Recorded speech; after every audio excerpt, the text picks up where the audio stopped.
Baiklah, selamat siang kepada Bapak dan selamat siang kepada teman-teman sekalian. Saya berterima kasih teman-teman bisa menyempatkan waktunya untuk dapat kita membahas atau mendiskusikan tugas teknik kimia kita. Untuk yang pertama mungkin kita akan mendiskusikan tentang tugas dari bab 3 mengenai pembahasan soal dari 3.2 mungkin akan dibacakan oleh teman kita Immanuel Harun. Kepada teman kita, saya persilahkan. Jadi untuk bab 3 salah satu soalnya itu ialah bab 3 nomor 2.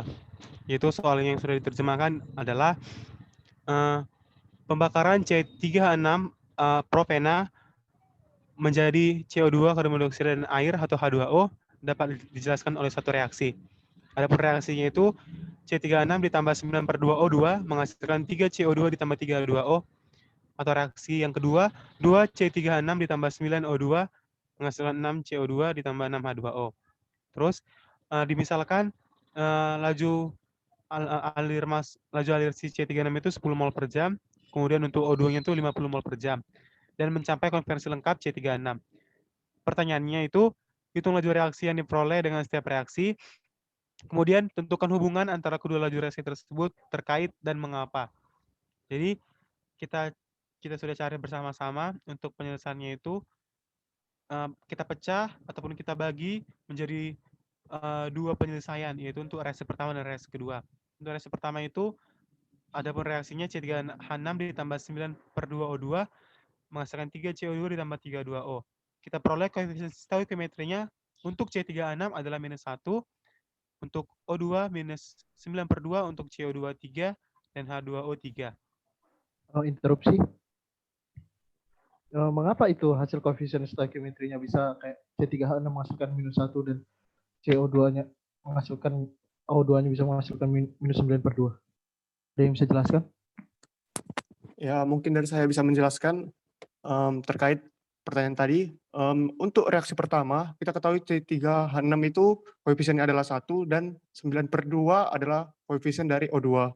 Nah, untuk reaktan sendiri itu bernilai negatif, maka untuk C3H6 itu menjadi -1 dan O2-nya menjadi -9/2. Dan juga untuk hasil dari reaksi tersebut kita peroleh itu bernilai positif, yaitu +3 dan +3 juga untuk CO2 dan H2O. Mungkin itu apa cukup jelas? Sudah cukup jelas, terima kasih. Oke. Kalau gitu kita lanjut. Ketika kita sudah tahu koefisiennya, maka kita boleh cari laju alir dari setiap senyawa. Terdapat laju alir masuk C3H6 10 mol per jam, laju alir masuk CO2 50 mol per jam, laju keluar CO2 30, laju keluar H2O 30, dan laju keluar CO2 5 mol per jam. Izin bertanya dulu. Ya, kenapa? Ini kan laju alir. Kalau yang kita tahu yang C3H6, O2 tadi diketahui di soal. Nah, yang untuk menentukan laju alir keluar dari CO2, H2O sama O2-nya gimana ya? Saya akan menjawab untuk CO2-nya itu dengan cara koefisien dari CO2-nya ini kan 3 dibagi dengan koefisien C3H6 dikali dengan mol dari C3H6 sehingga didapatkan 30. Dan untuk H2O juga sama. Dan untuk N keluar O2 itu rumusnya udah ada itu N masuk O2 dikurang 9/2 N masuk C3H6. Kemudian dari hasil yang kita dapat ini 50 dikurang dengan 9/2 kali 10, hasilnya dapat 5 mol per jam. Oke, terima kasih.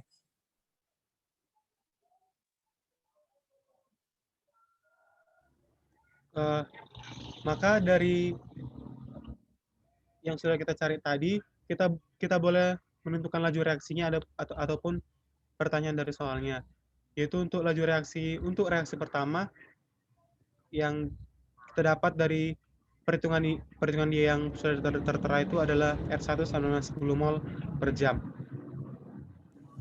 Saya ingin bertanya mengenai laju reaksi dari perhitungan ini. Karena mungkin kurang jelas, saya mau bertanya bagaimana bisa dapatkan hasilnya 10 mol per jam. Ada yang bisa jawab? Terima kasih. Interupsi, saya akan mencoba menjawab. Ini kita dapat kita lihat dari ketika pada saat reaktannya itu kan dimasukkan berlebih. Nah, karena berlebih itu, maka dalam satu reaktan itu kan dikonversi menjadi sebuah produk.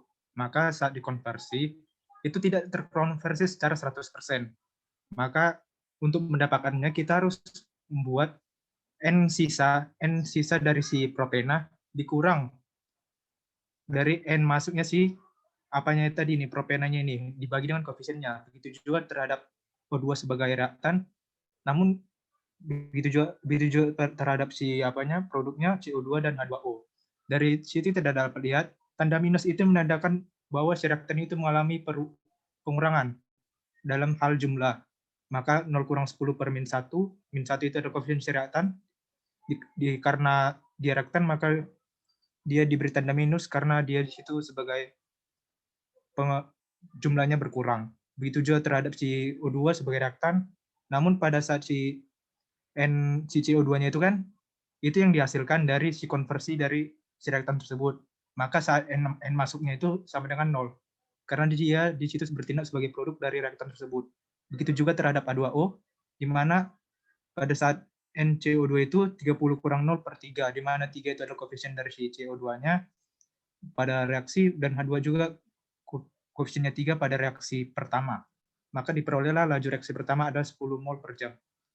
Mungkin itu yang bisa saya jelaskan. Saya kembalikan kepada moderator.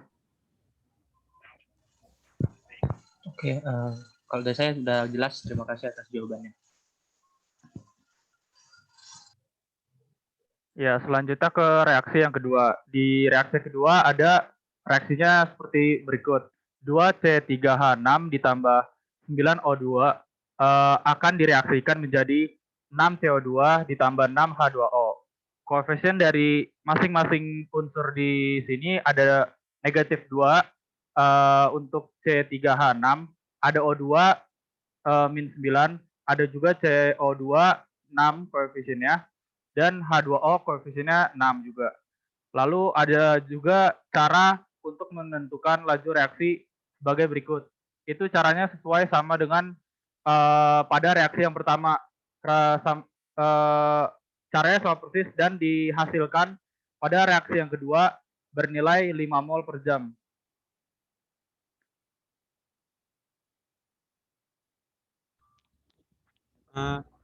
Untuk menjawab pertanyaan kedua, bagaimana hubungan dari reaksi antara kedua reaksi tersebut, dapat disimpulkan bahwasannya R1 itu adalah 2 kali R2.